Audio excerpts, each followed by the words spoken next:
Sistemul alimentar reprezintă unul dintre cele mai importante sectoare din viața noastră. Însă, în forma actuală, sistemul alimentar, cu precădere sistemul zootehnic, cauzează probleme în alte sectoare importante, precum mediul înconjurător și sănătatea publică. Există două probleme majore de sănătate publică care sunt corelate cu activitatea sistemului zootehnic: rezistența la antibiotice și dezvoltarea pandemiilor. Rezistența la antibiotice este una dintre cele mai importante probleme de sănătate publică. Conform Organizației Mondiale a Sănătății, rezistența antimicrobiană este o amenințare fundamentală asupra sănătății umane.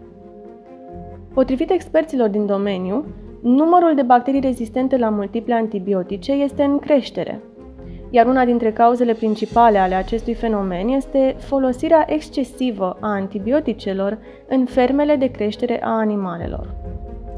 Drept consecință, ne-am putea confrunta cu apariția unor noi patologii infecțioase, mult mai costisitor și dificil de tratat și cu o rată a mortalității mai crescută decât cele precedente. O altă problemă semnificativă de sănătate publică constă în dezvoltarea pandemiilor. Organizația Națiunilor Unite anunța că printre factorii care determină dezvoltarea unor pandemii sunt schimbarea climatică și cererea foarte mare de carne. Acest lucru nu este surprinzător, deoarece industria zootehnică contribuie la fenomenul schimbărilor climatice, iar condițiile de creștere a animalelor din abatoare sunt un mediu propice pentru dezvoltarea și diseminarea agenților patogeni.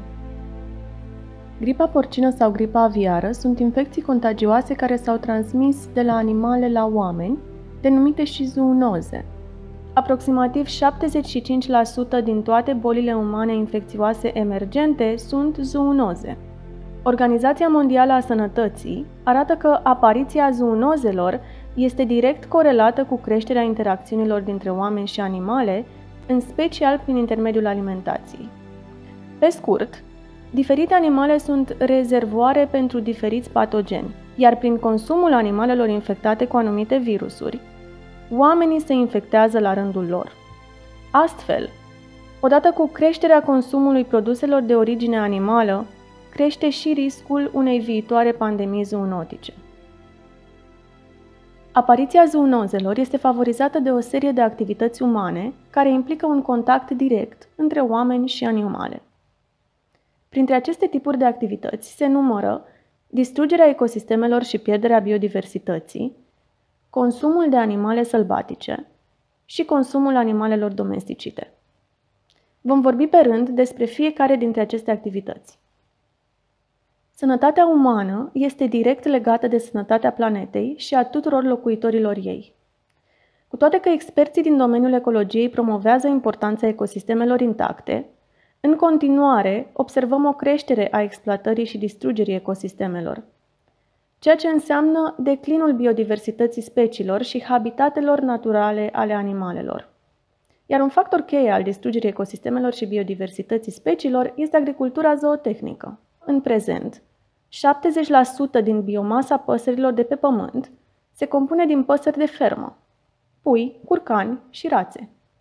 Pe lângă acestea, mamiferele din ferme crescute pentru consumul uman reprezintă 60% din biomasa totală a mamiferelor de pe pământ.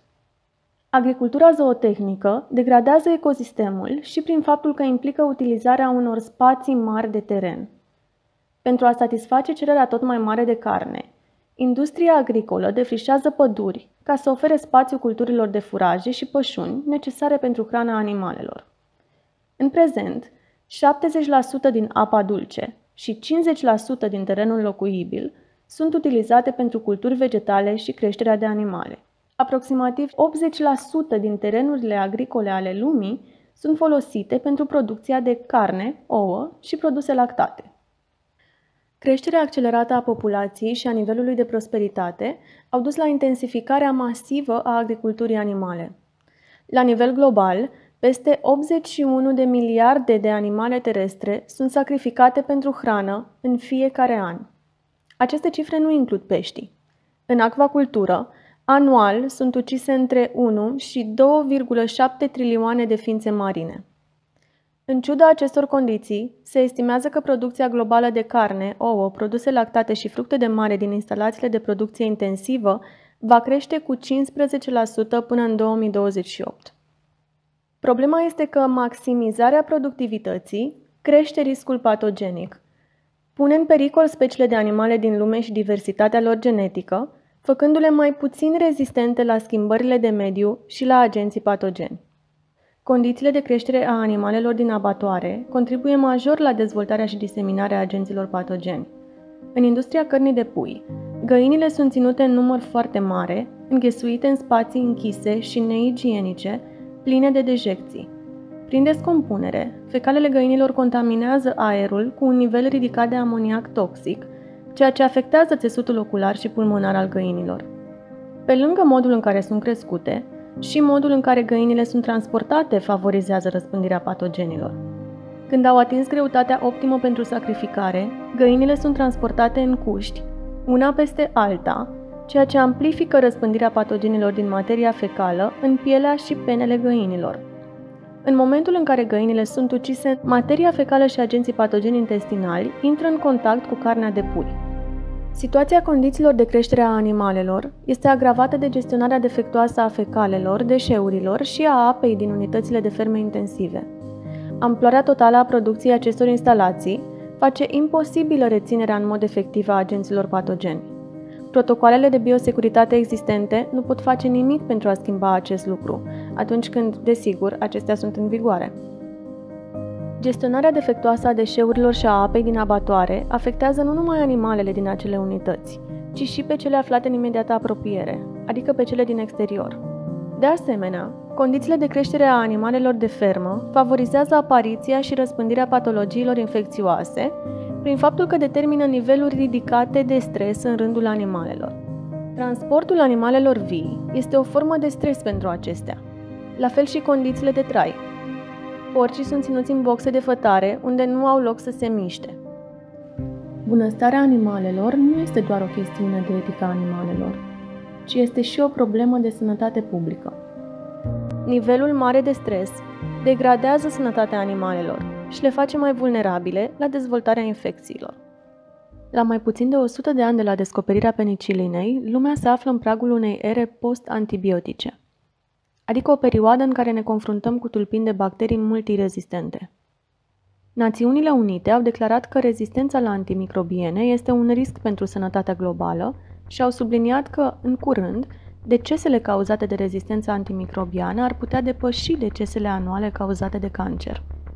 La nivel mondial, infecțiile rezistente la antimicrobiene cauzează cel puțin 700.000 de decese în fiecare an, iar estimările recente spun că am putea atinge 10 milioane de decese până în 2050.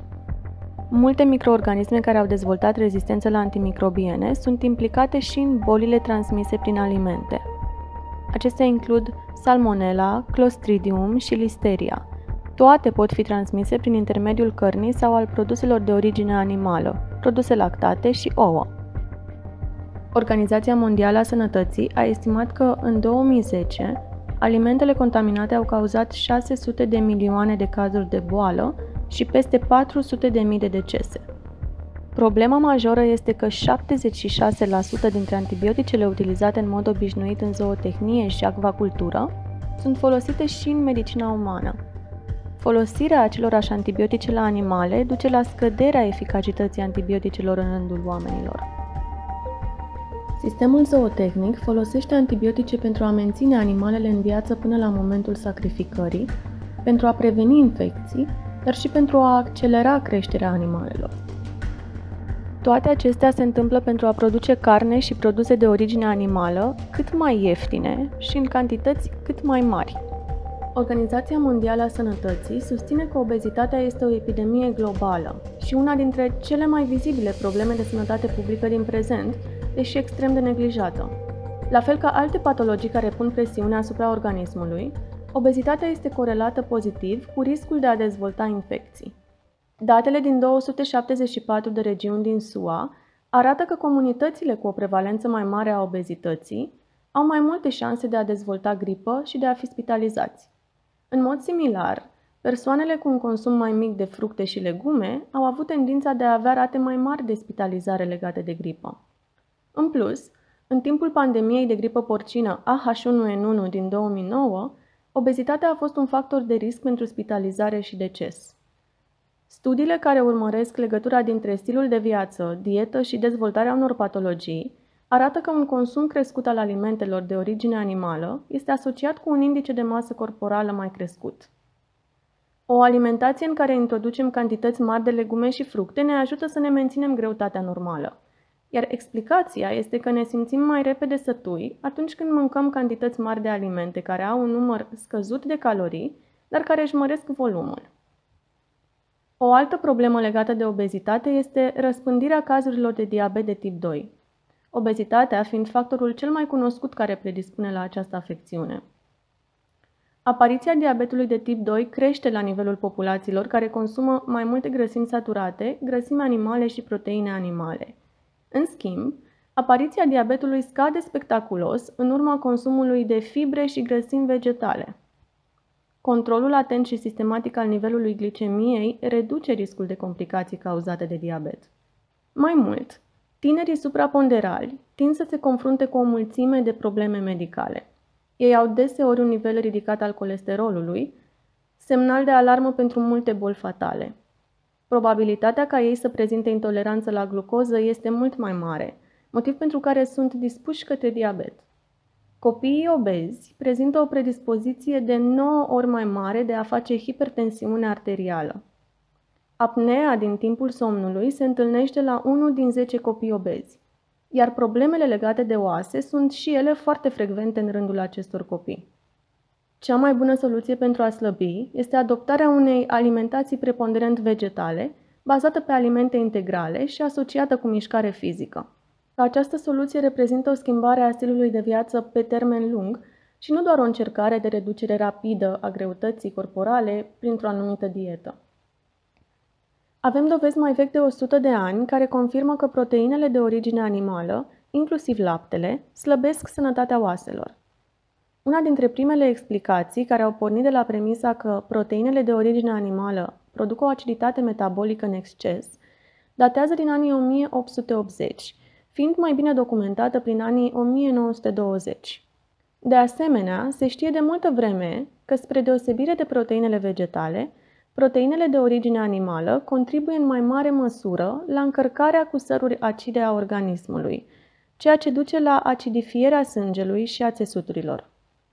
Pentru a neutraliza acidul, organismul își folosește calciul, care acționează ca un mediu alcalin foarte eficient. Patologiile cardiovasculare reprezintă principalele cauze de deces la nivel global.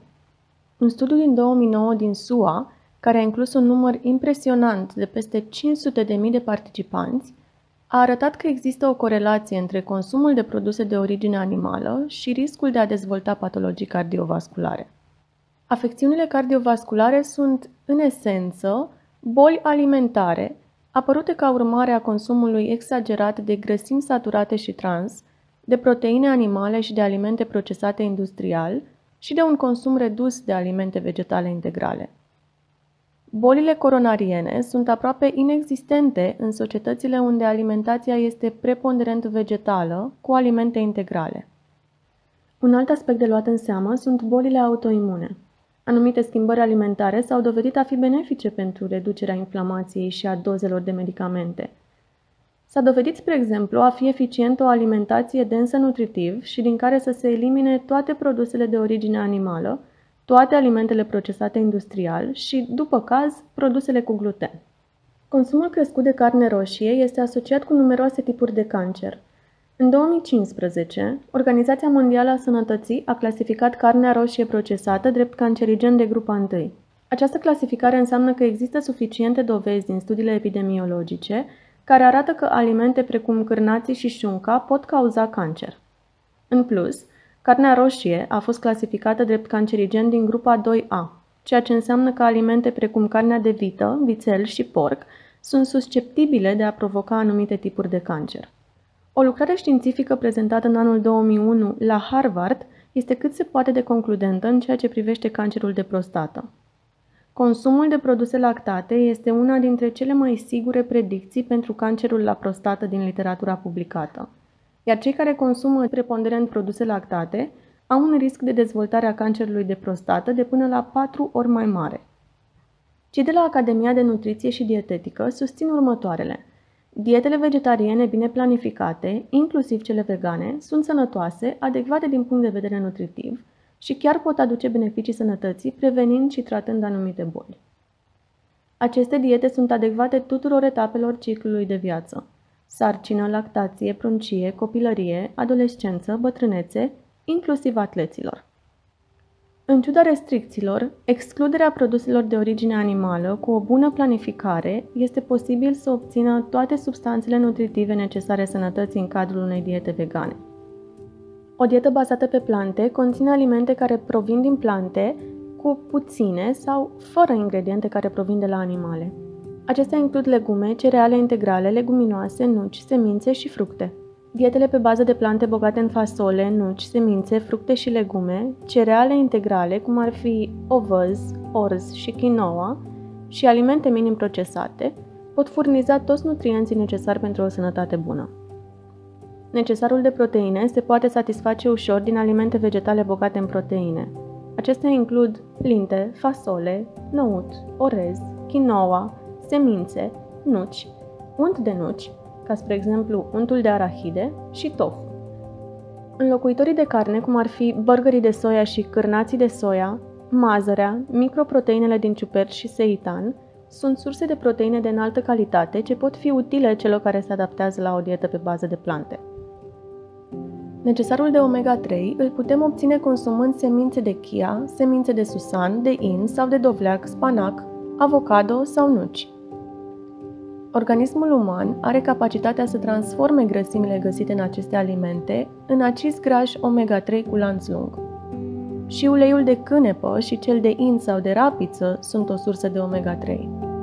Sunt disponibile și suplimente de acizi grași omega-3 făcute din alge și foarte potrivite pentru vegani. Când vine vorba de o dietă vegană, oamenii sunt îngrijorați de deficitul de B12. B12 este, într-adevăr, o vitamină esențială. Însă organismul uman are nevoie doar de cantități mici din această vitamină. Singurele surse vegetale de vitamina B12 sunt alimentele fortificate și suplimentele. Alimentele adecvate fortificate cu B12 includ unele cereale pentru micul dejun, extracte de drojdie, iaurturi din soia și alternative la lactate pe bază de plante. Pe lângă vitamina B12, vitamina D este de asemenea importantă. Alături de calciu, vitamina D este importantă pentru menținerea sănătății oaselor. Corpul uman face acest lucru atunci când pielea noastră este expusă la soare, în special în lunile de vară. Calciul este esențial pentru sănătatea oaselor. Un adult are nevoie de aproximativ 700 de miligrame pe zi. Sursele vegetale includ alternative fortificate de lactate pe bază de plante, fructe uscate, de exemplu smochine, nuci, migdale, legume cu frunze verzi, cum ar fi varza, fasolea roșie, semințele de susan și tofu cu calciu. Sursele vegetale de fier includ fructele uscate, cerealele integrale, nucile, legumele cu frunze verzi, semințele, mazărea, fasolea și lintea. Forma fierului din alimentele vegetale este absorbită mai puțin eficient decât fierul din surse de origine animală. Cu toate acestea, putem crește fierul disponibil pentru organism din alimente derivate din plante, consumând mai multe fructe și legume bogate în vitamina C. Acestea includ citrice, căpșuni, fructe de pădure, legume cu frunze verzi și ardei. Vitamina C ajută fierul să fie mai bine absorbit. Pentru a crește absorbția zincului, Asociația Dieteticienilor din Marea Britanie recomandă soia fermentată, cum ar fi tempe și miso, fasole uscată hidratată și clătită înainte de fierbere, precum și germeni de boabe și semințe. Opțiunile bune vegetale includ germeni de grâu, fasole, nuci, semințe, ciuperci și unele cereale fortificate pentru micul dejun. O dietă exclusiv pe bază de plante include alge marine, de exemplu nori, wakame și kelp, sau alternative la lactate pe bază de plante fortificate cu iod. Activitățile umane legate de utilizarea animalelor ca hrană încurajează apariția pandemiilor zoonotice.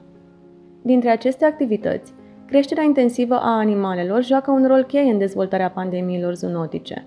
Asta deoarece funcționează ca un incubator zoonotic la scară largă, precum și ca un factor care contribuie la degradarea mediului, la pierderea biodiversității și la schimbările climatice, fiind și principalul factor ce cauzează rezistența la agenții antimicrobieni. Mai mult de atât, sistemele noastre alimentare, ce se bazează pe exploatarea produselor de origine animală, promovează o serie de boli corelate cu alimentația, care nu constituie doar o problemă de sănătate în sine, exacerbând în același timp severitatea impactului pandemiei asupra sănătății individuale și publice. O singură mutație a unui virus la o specie sălbatică sau la un animal domesticit este suficientă pentru a-i permite acestuia să traverseze bariera interspecifică și să se răspândească la oameni. Un singur om care interacționează cu un singur animal care poartă acest virus mutant oferă condiții suficiente pentru ca transmiterea să aibă loc. Acum, în lumea globalizată cu comerț și călătorii internaționale, în care o persoană poate călători în jurul globului în 24 de ore și poate face nenumărate contacte cu alți oameni, și o pandemie globală, cu toate efectele ei devastatoare, poate deveni realitate. Reducerea învergurii industriei zootehnice și scăderea consumului produselor de origine animală poate ajuta la conservarea ecosistemelor și a biodiversității, la reducerea interferențelor cu speciile de animale sălbatice și la eliminarea nevoii de ferme industriale care să favorizeze apariția și răspândirea de focare zoonotice. Prin adoptarea unor alegeri alimentare bazate pe produse de origine vegetală, riscul apariției unor viitoare pandemii scade, iar efectele majore ale industriei de creștere a animalelor, cum ar fi schimbările climatice, foamea în lume și rezistența la antibiotice, scad, precum și riscurile de a contacta o patologie transmisibilă ori de a dezvolta o patologie netransmisibilă corelată cu alimentație.